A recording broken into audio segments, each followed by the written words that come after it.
ನಮಸ್ಕಾರ ವೀಕ್ಷಕರೇ, ಚಿಂತಾಮಣಿ ತಾಲೂಕಿನ ಬಟ್ಲಹಳ್ಳಿ ಸರ್ಕಾರಿ ಪ್ರೌಢಶಾಲಾ ಆವರಣದಲ್ಲಿ 77ನೇ ಗಣರಾಜ್ಯೋತ್ಸವ ದಿನಾಚರಣೆ ವೇದಿಕೆ ಕಾರ್ಯಕ್ರಮ ಹಮ್ಮಿಕೊಳ್ಳಲಾಗಿತ್ತು. ಕಾರ್ಯಕ್ರಮದಲ್ಲಿ ಸರ್ಕಾರಿ ಪದವಿ ಪೂರ್ವ ಕಾಲೇಜು, ಸರ್ಕಾರಿ ಪ್ರೌಢಶಾಲೆ, ಸರ್ಕಾರಿ ಮಾದರಿ ಹಿರಿಯ ಪ್ರಾಥಮಿಕ ಶಾಲೆ ಹಾಗೂ ವಿವಿಎಸ್ ಶಾಲೆಯ ಮುಖ್ಯ ಶಿಕ್ಷಕರು, ಸಹಶಿಕ್ಷಕರು, ಶಾಲಾ ವಿದ್ಯಾರ್ಥಿಗಳು ಭಾಗವಹಿಸಿದ್ದರು.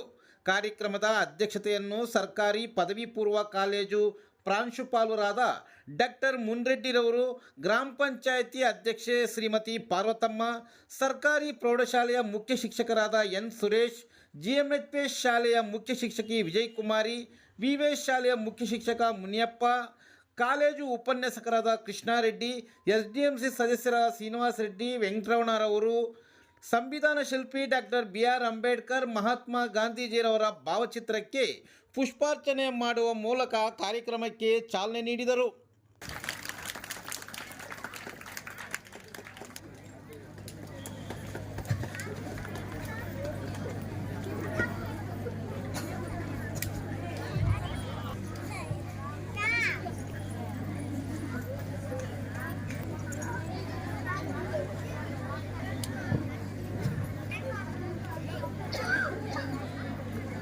ಪ್ರಜೆಗಳಾದ ನಾವು ಭಾರತವನ್ನು ಸಾರ್ವಭೌಮ ಸಮಾಜವಾದಿ ಜಾತ್ಯತೀತ ಪ್ರಜಾಸತ್ತಾತ್ಮಕ ಗಣರಾಜ್ಯವನ್ನಾಗಿ ರೂಪಿಸುವುದಕ್ಕಾಗಿ ಭಾರತದ ಎಲ್ಲ ಪ್ರಜೆಗಳಿಗೆ ಸಾಮಾಜಿಕ, ಆರ್ಥಿಕ ಮತ್ತು ರಾಜಕೀಯ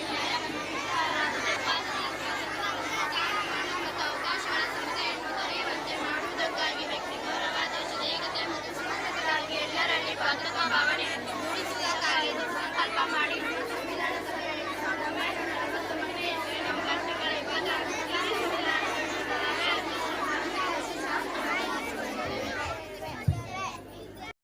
ಜೀವ ನೀ ನುಡಿಸಿ ಆಡ ಕಾಡಮರು ಆಗ್ಯಾವ, ಯಾಕ ಶಿವಲಿಂಗ ನಡೆಸುತ್ತಿ ಹಿಂಗ, ಏನೇನು ಇಲ್ಲಯ್ಯ ನಮ್ಮ ಕೈಯಾಗ, ಎಡವಿಸಿ ತಾಲ ಉರುಳಿಸಿ ದಾಲ ನಡೆಸಿದಿ ಬಾಲ,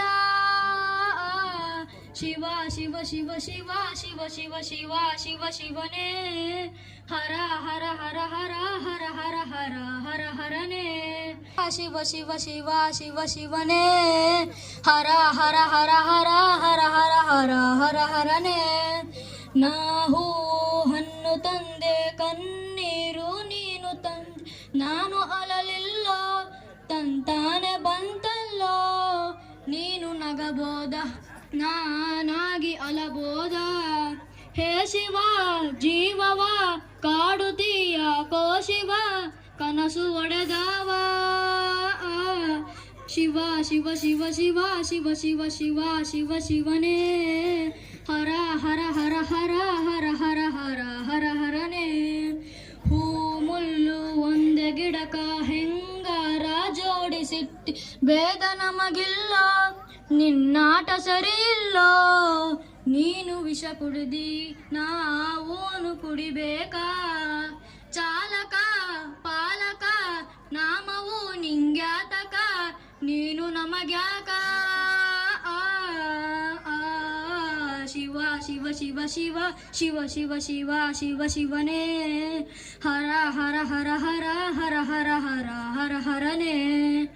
ಗಣರಾಜ್ಯ ಅಂದ್ರೆ ಪ್ರಜಾಪ್ರಭುತ್ವ ವ್ಯವಸ್ಥೆಯಲ್ಲಿ ಜನಗಳೇ ತಮ್ಮ ಪ್ರತಿನಿಧಿಗಳನ್ನ ಆಯ್ಕೆ ಮಾಡೋದು, ಪ್ರತ್ಯಕ್ಷವಾಗಿ ಅಥವಾ ಪರೋಕ್ಷವಾಗಿ ತಮ್ಮ ನಾಯಕನನ್ನ ಯಾರು ಜನರೇ ಚುನಾವಣೆ ಮೂಲಕ ಆಯ್ಕೆ ಮಾಡ್ತಾರೆ, ಅವರು ರಾಷ್ಟ್ರದ ಅಧ್ಯಕ್ಷರಾಗಿ ಸಮಸ್ತ ಅಧಿಕಾರ ಅವ್ರಿಗೆ ಇರುತ್ತೋ, ಅದನ್ನ ಗಣರಾಜ್ಯ ಅಂತ ಕರಿತೀವಿ.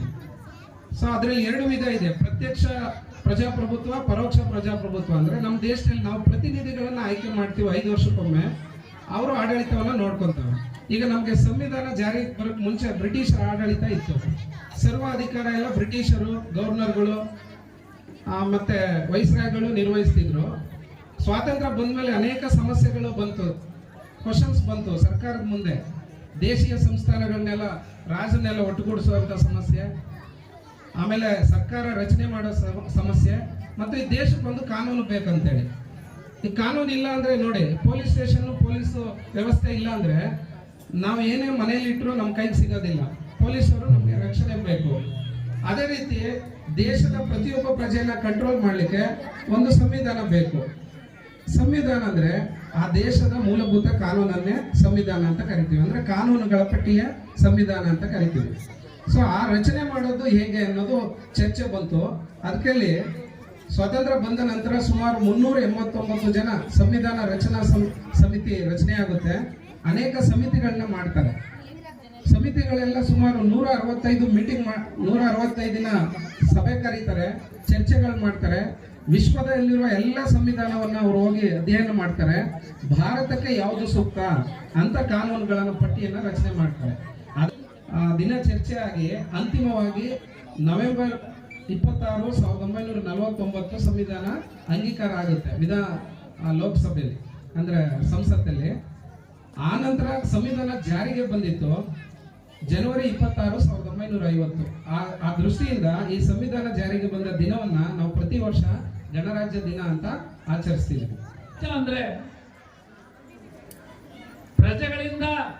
ಪ್ರಜೆಗಳಿಗೋಸ್ಕರ ಪ್ರಜೆಗಳೇ ನಡೆಸೋ ಸರ್ಕಾರವೇ ಗಣರಾಜ್ಯ ಅಂತಕ್ಕಂಥದ್ದು. ಅಂದ್ರೆ ಪ್ರಜಾಪ್ರಭುತ್ವವನ್ನ ಅಳವಡಿಸಿಕೊಂಡಂತಹ ಒಂದು ದಿನ, ವಿವಿಧತೆಯಲ್ಲಿ ಏಕತೆಯನ್ನ ಪ್ರದರ್ಶಿಸತಕ್ಕಂತಹ ದಿನ, ಭಾರತದ ಶೌರ್ಯ ಸಾಹಸಗಳನ್ನ ತೋರ್ಪಡಿಸ್ತಕ್ಕಂತಹ ಒಂದು ದಿನವೇ ಗಣರಾಜ್ಯೋತ್ಸವ ಅಂತಕ್ಕಂಥ ಮಾತನ್ನ ಹೇಳಲಿಕ್ಕೆ ಬಯಸ್ತೀವಿ. ನಮ್ಮ ಸಂವಿಧಾನವನ್ನ ರಚನೆ ಹಾಗೂ ಐಕ್ಯತೆಯ ಸಂಕೇತವಾಗಿ